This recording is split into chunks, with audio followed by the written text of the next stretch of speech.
தமிழக முதல்வர் அவர்களின் உத்தரவின்படி போதையில்லா தமிழகத்தை உருவாக்க வேண்டும் என்பது இப்பொழுது இன்றியமையாத ஒரு விஷயமா இருக்கு. ஸோ அப்படி அந்த போதையில்லா தமிழகத்தை உருவாக்க பலகட்ட முயற்சிகள் நடந்துட்டு வருது. நீங்க பார்த்திருப்பீங்க, கடந்த ஒரு மாசமா காவல்துறை ரொம்ப தீவிரமா எங்கெங்கெல்லாம் போதைப் பொருட்கள் கிடைக்குதோ அது எல்லாத்தையுமே சீஸ் பண்ணிட்டே இருக்கிறாங்க. ஸோ அதன்படி பாத்தீங்க அப்படின்னா இந்த 10/5/2026 இருந்து 20/7/2026 வரைக்கும் கிட்டத்தட்ட தமிழ்நாட்டில் 2892 கேஸ் ரெஜிஸ்டர் பண்ணியிருக்கோம். அதுல 3845 அக்யூஸ்ட் அரெஸ்ட் பண்ணியிருக்கோம். கஞ்சா மட்டும் 3579 கிலோ சீஸ் பண்ணியிருக்கோம். அதர் ட்ரக்ஸ் 27 கிலோ சீஸ் பண்ணியிருக்கோம். டேப்லெட் 1,02,379 டேப்லெட்டை சீஸ் பண்ணியிருக்கோம். ஸோ இதுல பாத்தீங்கன்னா அந்த அதர் நார்காட்டிக் ட்ரக்ஸ்ல பாத்தீங்கன்னா ஹெராயின், மெத்தபெட்டமின், கொக்கைன், MDMA, LSD, கஞ்சா சாக்லேட், இந்த மாதிரி பல பொருட்களை சீஸ் பண்ணியிருக்கோம். ஸோ அரசு எந்த விதத்திலையும் காம்ப்ரமைஸ் பண்ணாம நம்ம தமிழ்நாடு ஒரு போதையில்லா தமிழ்நாடா உருவாகணும். இங்க இருக்கக்கூடிய மாணவர்கள், எதிர்கால தலைமுறை இந்த தடை செய்யப்பட்ட போதைப் பொருட்களாகட்டும், எந்த விதமான போதைப் பொருட்களாகட்டும் அதுல அடிமையாகாம அடுத்த தலைமுறை ஒரு ஆரோக்கியமான தலைமுறையை உருவாக்கணுங்கிறது மாண்புமிகு முதல்வருடைய நோக்கம். அதன்படி இன்னைக்கு கோயம்புத்தூர்ல போதையில்லா கோவை திட்டத்தின் கீழே இன்னைக்கு 2ஆம் ஒரு ரிவ்யூ நடந்துச்சு. வெற்றிகரமா கோயம்புத்தூர்ல கடந்த ஒரு மாதமா பல இடங்கள்ல போதைப் பொருட்களை சிறப்பா தீவிரமா பணியாற்றி காவல்துறை சீஸ் பண்ணியிருக்காங்க. நிறைய பேர் அரெஸ்ட் பண்ணியிருக்காங்க. பல செய்திகள், ஊடகங்கள் செய்திகள் வாயிலாக நம்ம பார்த்திருக்கோம். ஸோ மீண்டும் தொடர்ந்து இந்த போதைப் பொருட்களை ஒழிக்கிறதுல அரசு உறுதியா இருக்குங்கிறத தெரிவிச்சுக்கிறேன். ஆட்சியில 10 ரூபா பார்ட்டி ஃபண்டா போகுது, பார்ட்டிக்கு போகுது, இப்ப எல்லாத்துக்கும் போகுதுன்னு சொல்லி குற்றச்சாட்டு கொண்டு வச்சீங்க.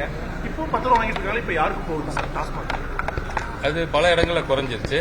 அது உங்களோட சில செய்தி ஊடகங்கள்ல கூட இப்ப 5 ரூபா ஆயிருச்சு, சில இடத்துல 3 ரூபா தான் வாங்குறாங்கிற செய்திகள்ல கூட வந்துட்டு இருக்குது.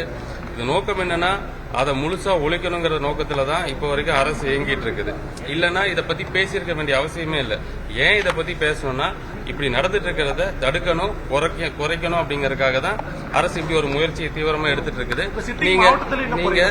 நீங்க இன்னொரு 3-4 நாள் அல்லது 27ஆம் தேதிக்கு பிறகு இந்த பிரச்சனைகளை தீர்க்கறதுக்கு இன்னொரு நடவடிக்கை எடுக்க போறோம். பாருங்க, போதைப் பொருள் தான். ஆனா ஒவ்வொரு பணம் அதிகமா வச்சிருக்கோம், நைட்டு 12 மணி வரைக்கும் குடிக்கலாம், பணம் குறைவா இருக்கா 10 மணி வரைக்கும் தான் குடிக்க முடியும் அப்படின்ற அந்த பாகுபாடு இருக்குல்ல. முதல்ல அதை குறைக்கிறதுல என்ன பிரச்சனை இருக்கு? என்னன்னா 11 to 11 மணி வரைக்கும் வச்சிருக்காங்க. ஸ்டார் ஹோட்டல் 12 மணி வரைக்கும் குடிக்கிறாங்க. அதாவது அந்த கடைகள் ஏன் உருவாக்குனாங்கன்னு ஃபர்ஸ்ட் நம்ம தெரியணும். அதாவது வெளிநாட்டில இருந்து தொழில் செய்ய வரவங்களுக்கு இந்த வகையான அந்த வசதிகள் தேவைப்படுறதுனால தான் குஜராத் போன்ற பகுதிகளில் கூட ஒரு இடத்துல மட்டும் நீங்க அதை பயன்படுத்திக்கலாம்னு ஒரு ரூல் இருக்குல்ல. ஸோ அந்த அடிப்படை தான் அது ரொம்ப தனியார் மயம் பட போகுதுங்கிற ஒரு பேச்சு ஓடிட்டு இருக்கு. நீங்க பல்வேறு விதமான விஷயங்கள் ஆலோசிக்கப்பட்டது அப்படிங்கிற ரெஸ்டோ பார் ஆகட்டும், அதை தாண்டி பிரைவேட்டுக்கு கொடுக்கலாமா அப்படிங்கிற பல்வேறு விதமான கோணங்கள்ல யோசிச்சோம் அப்படிங்கிற ஒரு விஷயம் பேசுபொருளா இருக்கு. தனியார் மயமாக்கப்படுவதற்கான வாய்ப்புகள் எதுவும் இருக்கு? அதாவது எண்ணம் என்ன அப்படின்னா, இப்ப இருக்க டாஸ்மாக் கடைகள் நீங்க எல்லாம் போய் பாப்பீங்க, உள்ள ஃபுல்லா ஸ்டிக்கரா ஒட்டி இருப்பாங்க. அங்க நான் இதுக்கு முன்னாடி கூட சொன்ன கால கூட ஒரு 100 கை உள்ள இருக்கும். அதை வாங்கறதுக்கு அவ்வளவு சண்டை போட்டுட்டு இருப்பாங்க. முன்னாடி பார்த்தா அங்க நிக்கிற கூட இடம் இருக்காது. அதே நடைமுறை தொடரணுமா? அப்படி தொடர்ந்து அது நல்லதா? நீங்களே யோசிச்சு பாருங்க. நம்மளை பாக்குற மத்தவங்க என்ன நினைப்பாங்க? இந்த துறையில மட்டும் நம்மள ரொம்ப மோசமா நினைக்கிறாங்க. சோ இதை சரியா மாத்தருக்கு என்னென்ன முயற்சிகள் பண்ணணுமோ அந்த முயற்சிகள்ல ஒரு கலந்துரையாடல் தான் இது. அதுல நான் சொன்ன மாதிரி அந்த ஒரு வார்த்தைகள் மட்டும் வெளியே வந்துச்சு. இப்போ தனியார் மய மக்களும் வெளியே வந்துட்டு இருக்கு. என்ன பிரச்சனை சார்? டெட்ராபேக் கொண்டு வரதுல என்ன பிரச்சனை? டெட்ராபேக் கொண்டு வந்துட்டா பாட்டில்ல திரும்ப வாங்கணும்ன்ற பிரச்சனை இருக்காது.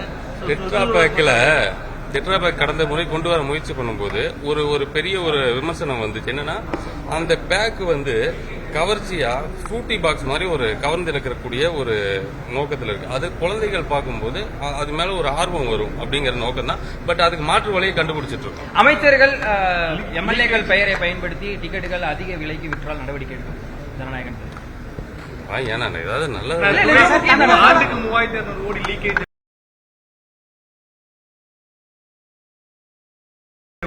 துறை ரீதியா எந்த மாதிரி நடவடிக்கை?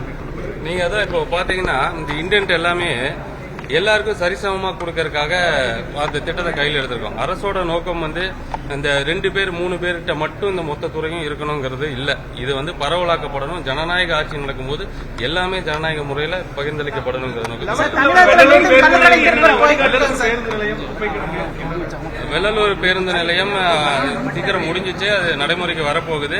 அதே மாதிரி குப்பை கிடங்கும் வந்து அடுத்த வருஷத்துக்குள்ள அந்த